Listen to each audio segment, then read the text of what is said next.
13 رجب کو وہ چاند نمودار ہوا جس نے سب سے پہلے اگر دیکھا ہے تو وہ رخ مصطفیٰ کو دیکھا ہے، جنہیں دنیا داماد مصطفیٰ، شیر خدا، سرداران جنت کے بابا، سیدہ فاطمہ الزہرا کے رفیق سفر، ہم سفر جناب سیدنا علی المرتضیٰ رضی اللہ تعالیٰ عنہ کا یوم ولادت ہے۔ تاریخی حفلات کی روشنی میں آپ کی پیدائش 13 رجب کو ہوئی۔ آپ اولیاء اللہ کے سرتاج، آپ شہنشاہ روحانیت، آپ علم کا روشن دروازہ، آپ منبع ہدایت، آپ عدل و شجاعت کی نشانی، آپ جنہوں نے قیامت کی صبح تک دریائے عدل کو ایک لفظ سے یعنی کہ کوزے میں سمندر کو بند کر دیا۔ آپ نے فرمایا کفر کا نظام چل سکتا ہے، ظلم کا نظام نہیں چل سکتا۔ آپ کی خلافت کے زمانے میں ایک یہودی بوڑھا کوفہ کے بازاروں میں بھیک مانگ رہا تھا۔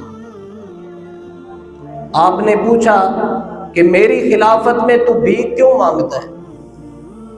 کہنے لگا جی امیر المومنین پہلے اللہ نے طاقت دے رکھی تھی، جسمانی طور پر مضبوط تھا، میں کام کاج کر کر رزق کما لیا کرتا تھا۔ امیر المومنین کمزور ہو گیا ہوں، اب مجھ سے رزق کمایا نہیں جاتا، اب محنت مزدوری نہیں ہوتی۔ آپ نے فرمایا کہ جاؤ بیت المال والے نگران سے کہو کہ میرا وظیفہ مقرر کرے۔ تو بیت المال کا نگران جناب امیر المومنین امام المتقین سیدنا علی بن ابی طالب کے پاس آئے، کہنے لگے حضرت یہ یہودی ہے۔ فرمایا اس بات کا مجھے نہیں پتا، یہ انسان ہے پہلے، لہذا حکومت کی ذمہ داری ہے کہ اس کو کھانا کھلائے اور اس کے گھر کا خرچہ اٹھائے۔ یہ اسلام کی بات کر رہا ہوں، یہ ریاست مدینہ کی بات کر رہا ہوں۔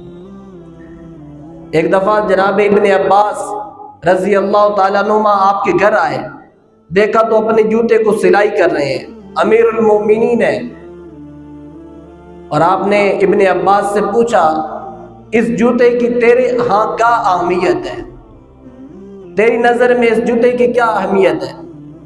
فرمایا امیر المومنین یہ تو بالکل بوسیدہ ہو چکا ہے، آج نہیں تو کل پہننے کے قابل بھی نہیں رہے گا۔ آپ نے فرمایا حکومتوں کا اور اقتدار کا میری نظر میں اتنی اہمیت ہے جتنی اس جوتے کی تیری نظر میں اہمیت ہے، لیکن میں نے حکومت اس لیے قبول کی، میں خلافت کی کرسی پر اس لیے بیٹھا کہ میں چاہتا ہوں میری وجہ سے اس دھرتی پر، اللہ کی اس دھرتی پر عدل کا نظام قائم ہو سکے اور خلفائے راشدین کا وہ طریقہ زندہ رہ سکے۔ روایات میں سیدنا علی المرتضیٰ رضی اللہ تعالیٰ عنہ کے بے پناہ فضائل بیان کیے گئے ہیں، سینکڑوں حدیث آپ علیہ رضی اللہ تعالیٰ عنہ کی عظمت میں، آپ کی توقیر میں بیان کی گئی ہے۔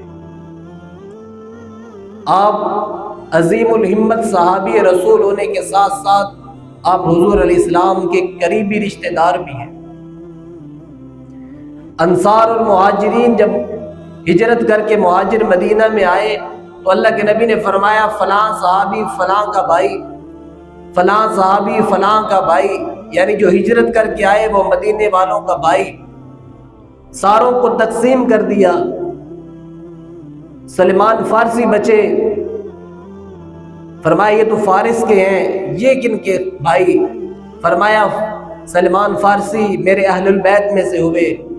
جناب علی المرتضیٰ ایک کونے میں بیٹھ کر پریشان حال میں اور ایک روایت میں رو رہے تھے۔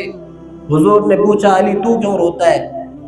کہ یا رسول اللہ آپ نے ساروں کے بھائی مقرر کر دیے، میرا کوئی بھائی مقرر نہیں کیا۔ حضور علیہ السلام نے فرمایا انت اخی فی الدنیا والآخرہ، اے علی دنیا میں بھی تو محمد الرسول اللہ کا بھائی ہے اور آخرت میں بھی محمد الرسول اللہ کا بھائی ہے۔ یہ فضائل، یہ عظمت جناب علی المرتضیٰ شیر خدا رضی اللہ تعالیٰ عنہ کو ملی۔ حضور علیہ السلام نے فرمایا جس نے مجھ سے محبت کا دعویٰ کیا، یہ کہا کہ میں رسول اللہ سے محبت کرتا ہوں لیکن اس نے علی سے محبت نہ کی، فرمایا یہ اپنے دعوے میں 100% جھوٹا ہے۔ اور ترمذی شریف کی حدیث ہے، جناب رسول اللہ صلی اللہ علیہ وسلم نے فرمایا علی، اور اس پر سیدنا علی المرتضیٰ قسم اٹھایا کرتے تھے، فرماتے تھے مجھے اللہ کی قسم ہے جس نے دانے کو پھاڑ کر درخت بنایا، مجھے اللہ کی قسم ہے جس نے ہر ذی روح کو زندہ کیا اور ہر ذی روح کو پیدا کیا، میرے نبی صلی اللہ علیہ وسلم نے مجھے فرمایا تھا علی تجھ سے محبت وہی کرے گا جو مومن ہوگا، اور فرمایا تجھ سے بغض وہ رکھے گا جو منافق ہوگا۔ نفاق کی علامت بتائی بغض علی کو، اور فرمایا من کنت مولاہ فہذا علی مولا، فرمایا جس کا میں خیر خواہ ہوں، جس کا میں ساتھی ہوں، جس کا میں دوست ہوں، علی اس کا دوست ہے۔ حضرت عمر بن شناس رضی اللہ تعالیٰ عنہ فرماتے ہیں میں یمن میں جناب علی المرتضیٰ کی قیادت میں سفر پہ گیا تو راستے میں انہوں نے مجھے کوئی توجہ نہ دی، حالانکہ میں سردار تھا لیکن انہوں نے مجھے کوئی خاص پروٹوکول توجہ نہ دی، مجھے ان کی یہ بات بڑی نازیبا لگی، محسوس کیا میں مسجد نبوی میں آیا تو میں نے کچھ صحابہ کے سامنے شکایت کر دی کہ علی نے میرے ساتھ کچھ اچھا معاملہ نہیں کیا۔ یہ بات رسول اللہ تک پہنچی، اللہ کے نبی علیہ الصلوۃ والسلام نے فرمایا جس نے علی کو اذیت پہنچائی، جس نے علی کو تکلیف دی، اس نے محمد اور رسول اللہ کو اذیت پہنچائی، اس نے جناب رسول پاک صلی اللہ علیہ وسلم کو اذیت پہنچائی۔ فرمایا خبردار لوگوں، علی کے خلاف زبان بولنے سے پہلے 1000 مرتبہ سوچو، جس نے علی کے خلاف کوئی بات کی اس نے اپنے نبی کے خلاف بات کی۔ حضرت ابو عبداللہ رضی اللہ تعالیٰ عنہ سے روایت ہے، ام سلمہ ام المومنین فرماتی ہے کہ میں اماں سلمہ رضی اللہ تعالیٰ عنہ کے پاس گیا تو انہوں نے پوچھا کہ کیا تم اپنی مجلسوں میں رسول اللہ کے بارے میں کبھی برا بھلا کہتے ہو اللہ کے نبی کو؟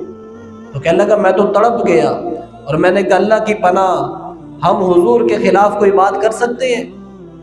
تو فرمایا پھر ایک بات سنتے جاؤ اور لوگوں کو بتاتے چلو کہ میں نے اللہ کے نبی علیہ السلام سے سنا ہے من سب علی فہذا علی سبا، فرمایا جس نے علی پر طعن و تشنیع کی، جس نے علی کے خلاف کوئی بات کی، جس نے علی کو گالی دی، فرمایا اس نے گویا محمد رسول اللہ کو گالی، اس نے جناب محمد رسول اللہ کو اذیت اور تکلیف پہنچائی۔ تو یہ فضائل جناب سیدنا علی المرتضیٰ رضی اللہ تعالیٰ عنہ کے ہیں۔ آپ نے پوری زندگی میں اپنا مکان نہیں بنایا، آپ کی کوئی ذاتی دکان نہیں تھی، کوئی ذاتی تجارت نہیں تھی، آپ ایک یہودی کے باغ میں کام کیا کرتے تھے۔ ایک بار اس نے عصر کے وقت آپ کو 2 کلو کھجوریں دی جو آپ کا وظیفہ بنتا تھا، آپ نے 2 کلو کھجوریں لی اور آپ مدینہ کی طرف چل دیے۔ اس یہودی نے روکا، کالی اگر تھوڑا سا کام اور کر لو، ابھی دن ہے، ابھی اجالا کھڑا ہے تو میں تجھے اور کھجوریں بھی دے دوں گا۔ تو فرمایا نہیں مجھے ضرورت نہیں، 1 کلو کھجوریں علی کے بچے کھائیں گے اور 1 کلو کھجوریں مدینہ کے غریب بچے کھا لیں گے۔ اس نے کہا علی کل کا کیا بنے گا؟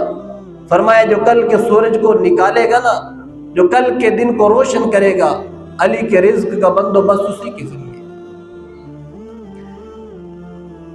آپ کوفہ کے بازار میں اپنی تلوار لے کر آئے، امیر المومنین تھے، اور آپ بازار کے چوک میں کھڑے ہوئے اور فرمایا لوگوں اس تلوار کو کون خریدے گا؟ اور بتایا کہ یہ وہ تلوار ہے جس نے خیبر میں اور غزوہ خندق کے موقع پر مرحب کو 2 ٹکڑوں میں کر دیا، عمر بن عبد ود کو 2 ٹکڑوں میں تقسیم کیا۔ یہ وہی تلوار ہے جو خیبر میں چلی، یہ وہی تلوار ہے جو بدر اور احد میں چلتی رہی۔ لوگوں، اس تلوار کو میں کبھی بیچتا نہ، اس تلوار کو میں کبھی فروخت نہ کرتا۔ اگر آج میرے پاس 4 درہم ہوتے جس سے میں تہ بند خرید لیتا۔ آپ بیت المال میں خود جھاڑو دیا کرتے تھے اور پھر وہاں مصلی ڈال کے نماز پڑھا کرتے تھے اور فرمایا کرتے تھے مجھے ڈر لگتا ہے کہ کل اللہ مجھ سے حساب لے تو یہ زمین میرے خلاف کہیں گواہی نہ دے۔ میں یہاں نماز اس لیے پڑھتا ہوں کہ یہ زمین میری گواہی دے کہ یہاں علی خود جھاڑو دیا کرتا تھا اور یہیں نماز پڑھا کرتے تھے۔ آپ کے بیٹے محمد بن حنفیہ رضی اللہ تعالیٰ عنہ آپ کی مجلس میں آئے اور کہا ابا جان میں ایک مسئلہ پوچھنا چاہتا ہوں۔ فرمایا بیٹا پوچھو۔ کہ حضور کے بعد پوری کائنات میں افضل ترین شخص کون ہے؟ آپ نے فرمایا وہ صدیق اکبر رضی اللہ تعالیٰ عنہ ہے۔ کہا جی ان کے بعد؟ فرمایا بیٹا فاروق اعظم ہے۔ کہ ابا جان ان کے بعد؟ فرمایا عثمان غنی ہے رضی اللہ تعالیٰ عنہ۔ کہ ابا جان پھر ان کے بعد تو پھر آپ کا درجہ ہوگا، آپ کا مقام ہوگا۔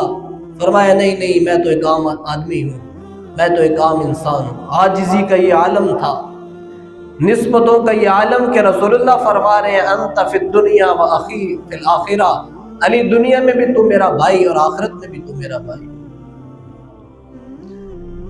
اللہ کے نبی علیہ السلام نے فرمایا کہ 8 برس کی عمر میں سیدنا علی المرتضیٰ جب 8 سال کے تھے تو مجھے اور خدیجہ رضی اللہ تعالیٰ عنہ کو نماز پڑھتے ہوئے دیکھا اور کہنے لگے اے میرے چچا کے بیٹے، میرا جی چاہتا ہے جس طرح آپ یہ عمل کر رہے ہیں میں بھی کروں۔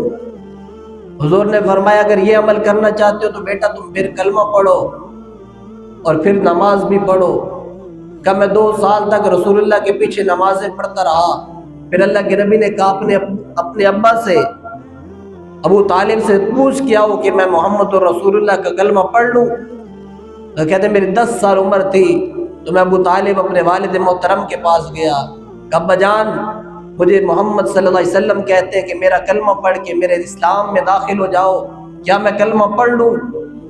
تو ابو طالب نے فرمایا علی مجھ سے زیادہ محبت تجھ سے محمد صلی اللہ علیہ وسلم کرتے ہیں، لہٰذا جو وہ کہتے ہیں وہ کر جا، لہٰذا وہ کر جو وہ کہہ رہے ہیں، وہ تیرے لیے بھلائی ہے، تیرے لیے اس میں خیر ہی خیر ہے۔ آپ نے فرمایا میں علم کا شہر ہوں۔ رسول پاک علیہ السلام نے فرمایا میں لوگوں علم کا شہر ہوں اور اس کا دروازہ علی بن ابی طالب ہے۔ سیدنا علی المرتضیٰ فرمایا کرتے تھے لوگوں اللہ نے پورے قرآن کا علم بسم اللہ میں بند کر دیا ہے اور پوری بسم اللہ کا علم اللہ نے بسم اللہ کی با میں بند کر دیا ہے اور پوری با کا علم اللہ نے با کے نقطے میں بند کر دیا ہے۔ اور فرمایا کرتے تھے لوگوں وہ با کا جو نقطہ ہے وہ علی بن ابی طالب ہے۔ اور فرماتے تھے لوگوں اگر میں سورہ فاتحہ کی تفسیر لکھوں، سورہ فاتحہ کی اگر میں تفسیر لکھوں تو 70 اونٹ اس تفسیر کا وزن نہ اٹھا سکے۔ اللہ نے مجھے اتنا علم دیا ہے۔